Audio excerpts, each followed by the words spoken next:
dia itu sempat sakit perut, terus muntah darah, begitu ke dokter. Udah hampir seminggu di rumah sakit, kejadian itu nggak sakit perut, nggak muntah darah. Nah, kalau udah seminggu di rumah sakit kayak gitu, apanya mau diperiksa?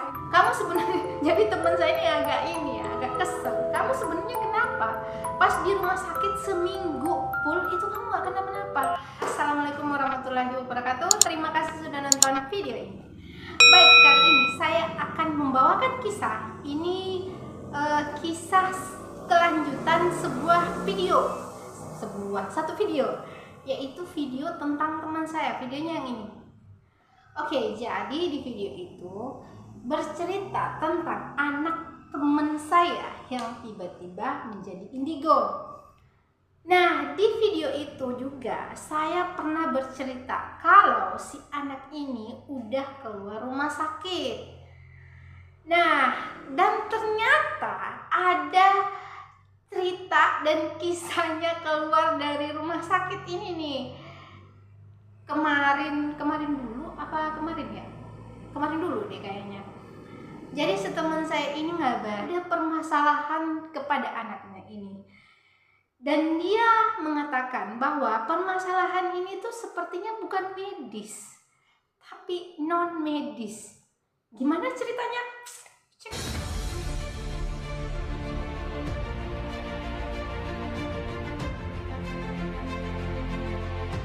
Sebut aja namanya siapa di video itu, saya lupa lagi. Ya udah, saya buatin nama aja lah lagi ya. Enggak, kayaknya namanya siapa ya? Ica, Rizka,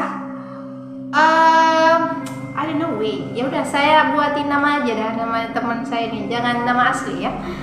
Nah, sebut aja nama teman saya ini Rizka. Jadi si Rizka itu punya anak, dan dia itu awalnya, ini saya flashback sedikit ya ceritanya. Boleh kok kalian nonton full video itu, tapi sedikit biar nyambung nih video. Saya ingin cerita sedikit aja. Nah, jadi di video itu sebenarnya saya udah cerita kalau si anaknya ini masuk rumah sakit. Dan saya sebenarnya lost contact nih. Bukan lost contact ya, maksudnya nggak komunikasi intens sama dia. Cuman kadang-kadang komunikasi. Itu dikarenakan yang pertama, teman saya ini udah berkeluarga, yang punya anak, punya suami. Jadi saya nggak enak tuh mau komunikasi secara intens sama dia. Biasa mikirnya barangkali dia sedang sibuk sama anaknya, lagi masak atau gimana, makanya saya nggak komunikasi intens sama dia. Nah, kemarin sore tepatnya itu pukul 7 malam, dia itu ngechat saya. Dia ngomong, sejak itu gimana cara ngobatin ini papa kamu?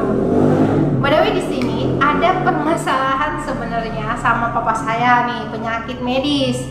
Namun itu kejadiannya 2019 akhir Desember. Tapi saya belum pernah buat video tentang cerita papa saya ini karena kenapa? Itu di dalam cerita itu ada permasalahan keluarga.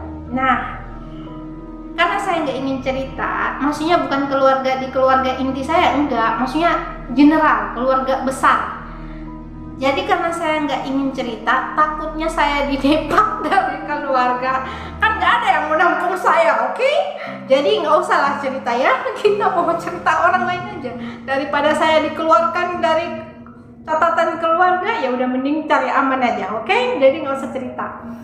Jadi ceritanya, papa saya itu punya riwayat medis, ya kan, memang riwayat medis, tapi saya mengobatinya itu secara non medis dengan cara meruqyah, gitu ceritanya cenah. Nah, jadi saya meruqyah itu sebenarnya saya bukan peruqyah, bukan, cuman pernah nonton di YouTube ruqyah mandiri, dan saya praktekkannya kepada bapak, dan alhamdulillah bapak itu agak enakan. Sebenarnya nggak tahu dah itu ada hubungannya dengan rukiah saya atau gimana. Yang jelas dia tuh sekarang dari 2019 itu sakitnya yang awalnya medis yang harus dioperasi, dan sekarang sampai 2000 mau di ini 2000 berapa ya? 2014 ya? 2014 ya Allah. 2024 ya? Oh ya. Sampai 2024 ini tuh alhamdulillah masih kadang-kadang sih sakit kalau dia bekerja lebih keras dari sebiasanya. Tapi untuk beberapa tahun ini tuh mereda, dan kata dokter itu harusnya dioperasi, kalau enggak perutnya bakalan sakit. Oke, sampai situ aja nih ceritanya bapak saya. Oke, di spill dikit ya kan, nggak usah semua diceritain karena ini menyangkut aduh nanti dipaksain. Oke, lanjut ya. Nah, kita lanjut lagi nih sama teman saya nih. Jadi teman saya itu cerita waktu sore itu jam 7 dia ngomong, gimana kamu ini nyembuhin papa kamu, apa yang kamu lakuin gitu. Karena gini, anak saya ini saya bawa ke rumah sakit ya kan, si teman saya nih saya bawa ke rumah sakit. Dia itu udah, maksudnya rumah sakit kecil ya kan, pertama rumah sakit kecil.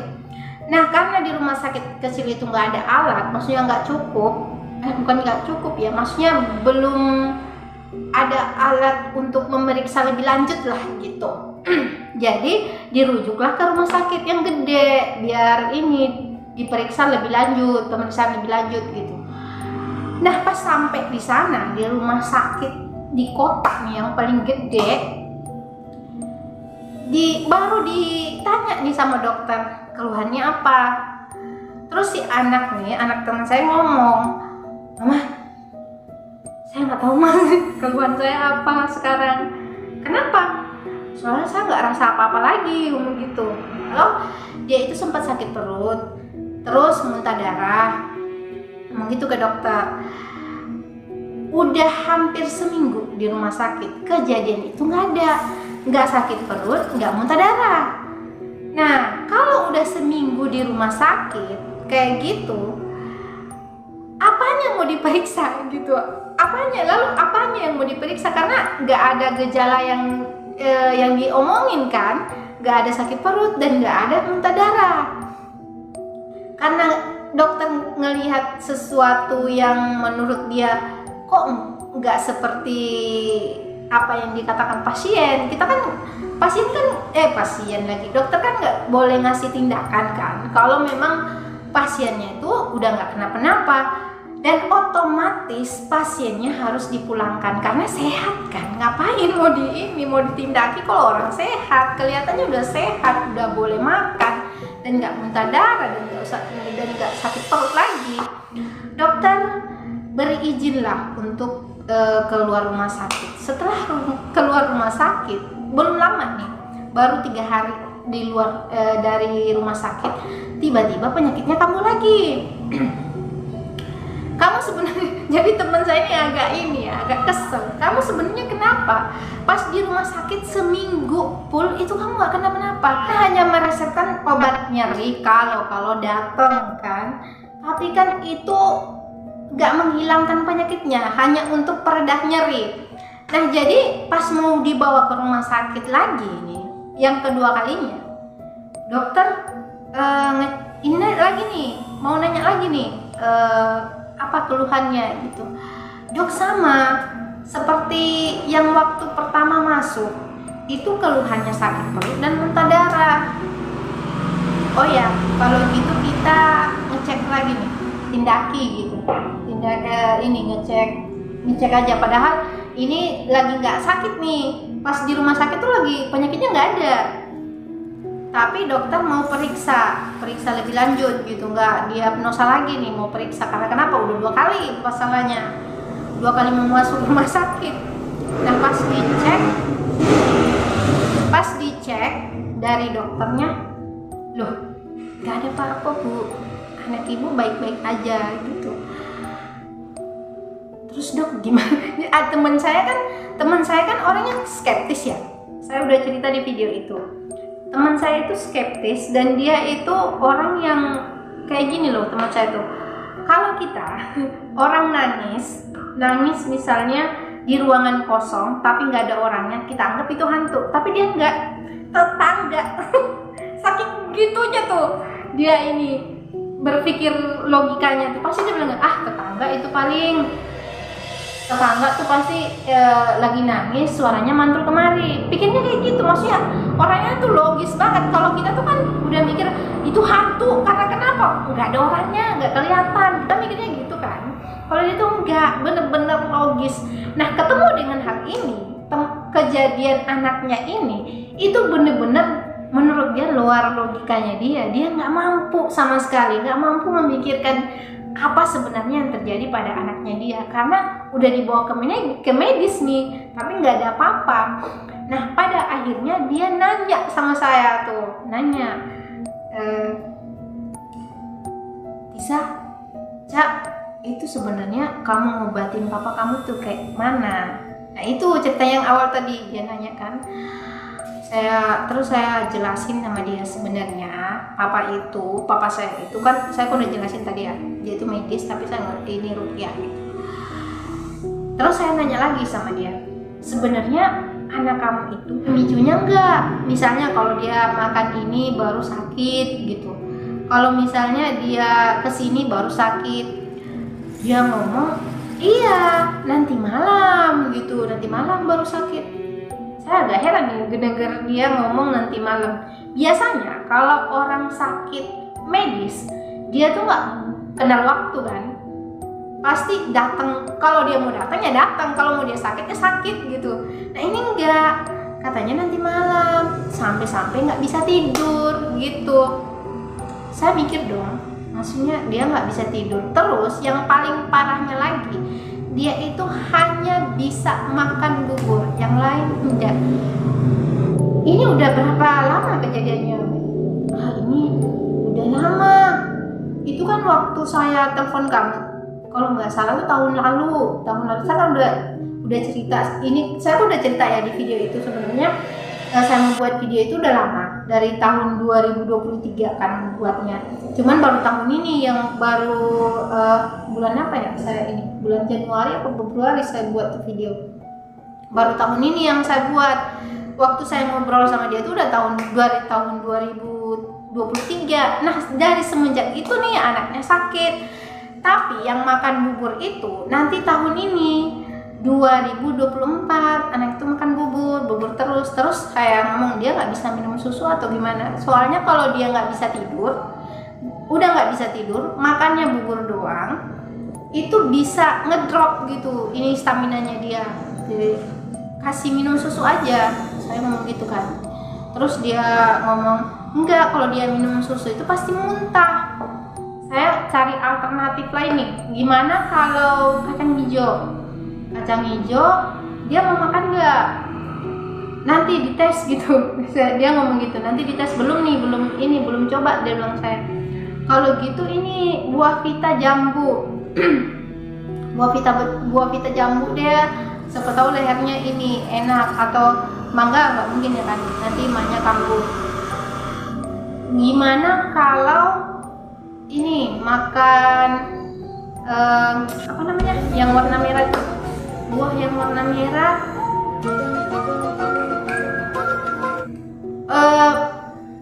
buah naga. Ya udah gitu dia masih sekolah ini sekolah SMA, dia lagi sementara ujian, udah sakit gitu, dan dia sering pingsan di sekolah. Teman saya ini bener-bener pusing, karena kenapa?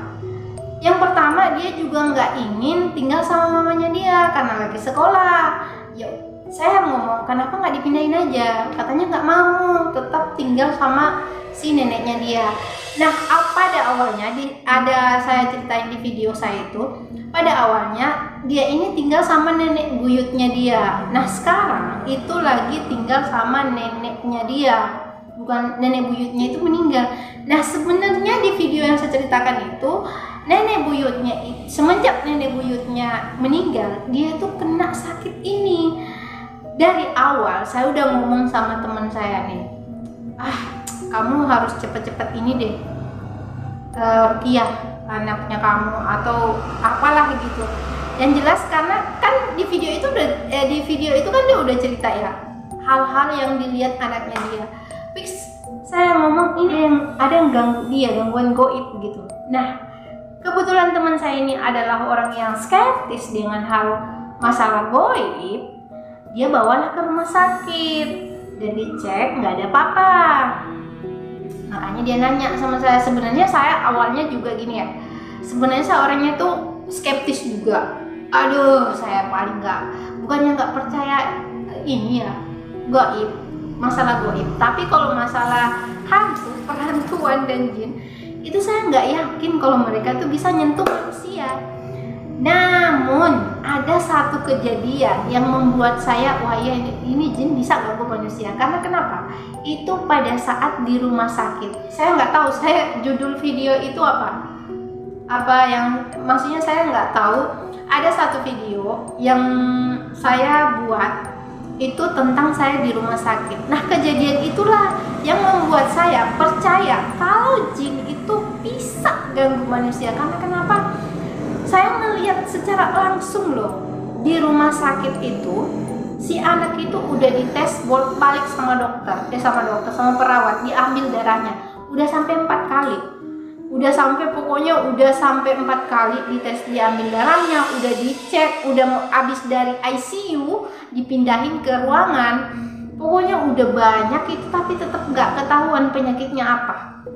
Sampai-sampai mamanya tuh kesel sama sama perawat. Karena kenapa? Udah 3 kali loh diperiksa ini darahnya, tapi tetap aja nggak ketahuan ini penyakitnya apa. Nah, saya sendiri nggak tahu ya, dalam hati saya nih ya, waktu di rumah sakit itu saya ngomong sama papa saya, nggak tahu ya judulnya apa, kalian harus nonton tuh video yang saya buat itu.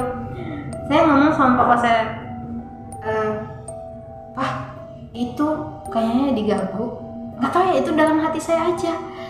Ternyata nggak lama dari situ dia meninggal dunia.